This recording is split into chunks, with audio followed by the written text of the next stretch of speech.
Hi guys, అందరు ఎలా ఉన్నారు? బాగున్నారా? మేమైతే బాగున్నాము. ఈ ఊరికి వచ్చినామండి, ఎందుకంటే చెట్ల తిరుతాలకైతే వెళ్దాము అన్ని ప్లాన్ వేసుకున్నాము. అందుకనేసి వచ్చాము. మేమే కాదు, అందరూ వెళ్తారు.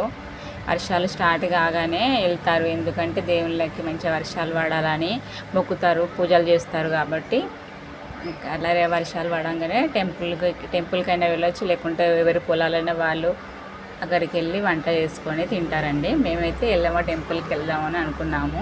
అందరు అక్కడికే వస్తారు, మా వాళ్ళందరూ అక్కడికే వచ్చి అన్ని రైసు కర్రీస్ చికెను అవన్నీ ఇంటి దగ్గరనే వండుకుంటారు. దేవుని దగ్గర కోసిన కూర ఉంటుంది కదా, అదైతే ఇంట్లో బయట వండుకుంటాము. తినైతే మా చిన్న ఆడపడుచు వాళ్ళేమో మా బావ వాళ్ళ పిల్లలు ఇద్దరు, మేమేమో పెద్ద ఆడపడుచు. మా వాడైతే చేతికి అస్సలు దొరుకుతలేడు, ఇక ఆడుతూనే ఉన్నాడు. ఫ్రీ ప్లేస్ ఉంది కదా, ఆడుతూనే ఉన్నాడు.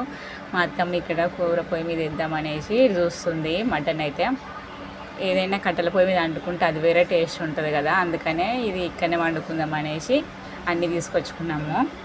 ఇక్కడైతే గుళ్ళో ప్రశాంతంగా ఉంటుంది.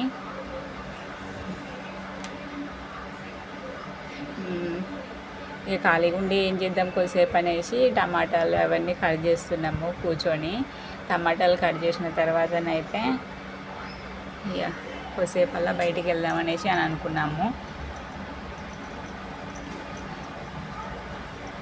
ఇప్పుడు ఇలా చూస్తే ఇట్లుంది కదా, కొద్దిసేపు అయితే మొత్తం నిండిపోతుంది, చాలామంది వస్తారు.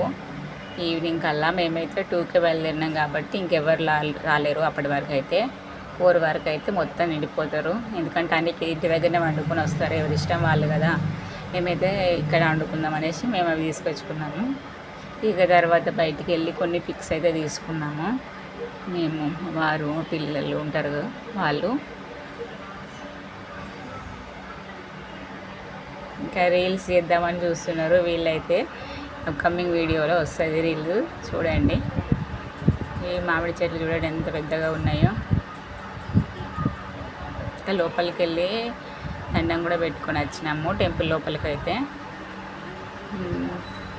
ఇక కూర అయిపోగానే తింటున్నాము పూరి విత్ మటన్ తినే వాళ్ళకి చికెన్. వీడియో నచ్చితే సబ్స్క్రైబ్ చేసుకోండి.